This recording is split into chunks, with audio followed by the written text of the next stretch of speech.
ஒரு கார்த்திகை மாத கருக்கிருட்டு. செங்கல்பட்டிலிருந்து படப்பிடிப்பை முடித்துக்கொண்டு எம்ஜிஆர் அவர்கள் நடுநிசி 12 மணி வாக்கில் காரில் வந்து கொண்டிருக்கிறார். கண் விழித்தவாறே தனது காரில் எம்ஜிஆர் அவர்கள் வந்து கொண்டிருந்த பொழுது வழியில் போலீஸ் உடையில் நின்ற ஒருவரை பார்க்கிறார். எம்ஜிஆர் அவர்களின் கார் அவரை கடந்து செல்கின்ற போது எம்ஜிஆர் அவர்களின் நெஞ்சில் பொறி தட்டுகிறது. ஆள் நடமாட்டமே இல்லாத இந்த அர்த்த ராத்திரியில் அந்த போலீஸ்காரர் பஸ்ஸுக்காக காத்து நிற்கிறார் என்பதை எம்ஜிஆர் அவர்கள் புரிந்து கொள்கிறார். உடனே தனது டிரைவரிடம் காரை நிறுத்த சொல்கிறார் எம்ஜிஆர். கார் பின்னோக்கி வருகிறது. போலீஸ்காரரின் அருகில் காரை நிறுத்தி கதவை திறந்து ஏறுங்கள், எங்கே போக வேண்டும் என்கிறார் எம்ஜிஆர். பரவாயில்லை, நான் பஸ்ஸிலே வந்து விடுகிறேன் என்கிறார் அந்த போலீஸ்காரர். நேரமாகிவிட்டது, இனி இந்த ரூட்டில் பஸ் கிடையாது, ஏறிக்கொள்ளுங்கள் என்று எம்ஜிஆர் அவர்கள் வலுக்கட்டாயம் செய்ய போலீஸ்காரர் வேண்டா வெறுப்பாக ஏறுகிறார். காரின் உள்ளே லைட் போட்டு சாப்பிட்டீங்களா என்று கேட்டுக்கொண்டே தனது சீட்டுக்கு பின்னால் இருந்த பிஸ்கெட் பழங்களை எடுத்து கொடுக்கிறார் எம்ஜிஆர்.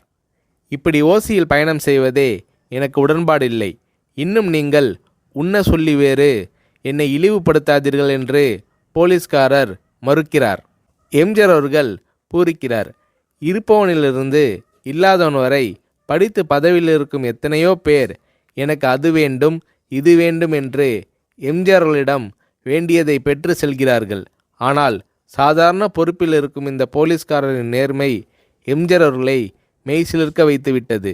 எம்ஜிஆர் அவர்களின் கார் கத தூரத்தில் வந்து கொண்டிருந்தாலும் காரின் நிறத்தையும் ஒளியையும் மனம் கமலும் ஓடிக்கான் வாசனையையும் வைத்து இது எம்ஜிஆர் அவர்களின் கார் என்றும் கார் சென்ற தடத்தை தொட்டு வணங்குகின்ற அளவுக்கு புகழுடன் திகழ்ந்த நேரம் அது.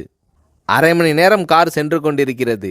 ஆனால் அதுவரை எம்ஜிஆர் அவர்களை பற்றி பெரிதாக போற்றி புகழ்ந்து பேசாமல் அந்த போலீஸ்காரர் வந்ததே புரட்சித் தலைவர் எம்ஜிஆர் அவர்களுக்கு அந்த போலீஸ்காரர் மீது மரியாதையை கூடுதலாக்கியது. நான் தான் எம்ஜிஆர் என்கிறார் எம்ஜிஆர். கேள்விப்பட்டிருக்கிறேன் என்கிறார் அந்த போலீஸ்காரர்.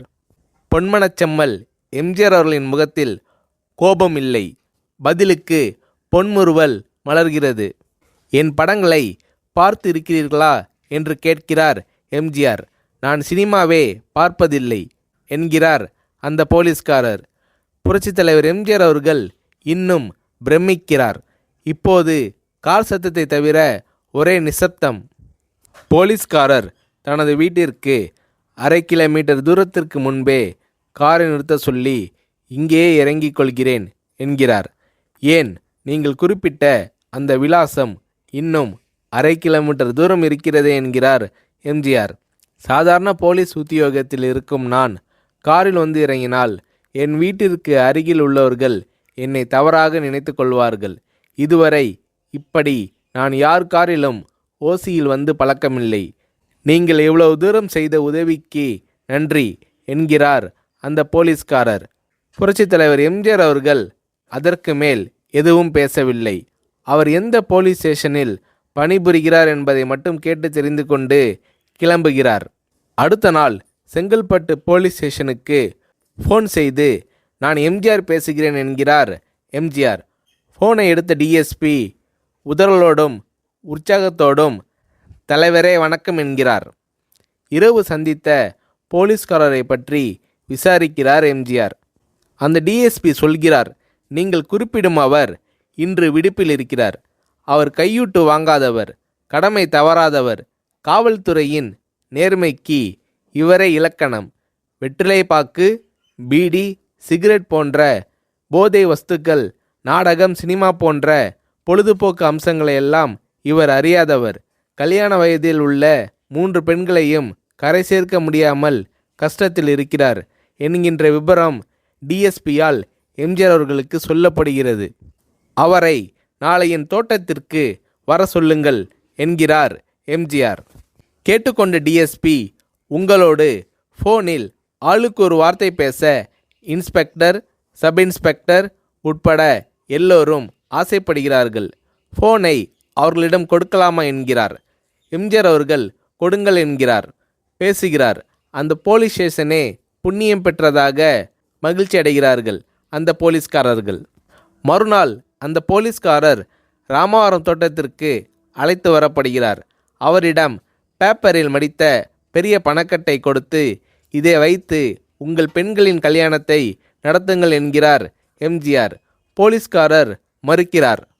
நான் ஏதாவது உங்களிடம் காரியமாற்ற சொல்லி அதற்காக கொடுத்தால் அது தவறு.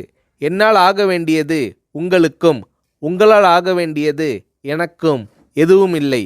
நான் உங்கள் கூட பிறந்த ஒரு சகோதரனாக நினைத்து கொடுக்கிறேன், பெற்றுக்கொள்ளுங்கள் என்று சொன்ன பிறகு கேட்டும் கூட கிள்ளி கொடுக்காத கனவான்கள் வாழும் இந்த உலகில் ரோட்டில் நின்றவனை அழைத்து சென்று அள்ளி கொடுத்த எம்ஜிஆர் அவர்களின் கருணையில் நெகிழ்ந்து போய் பெற்றுக்கொள்கிறார் அந்த போலீஸ்காரர்.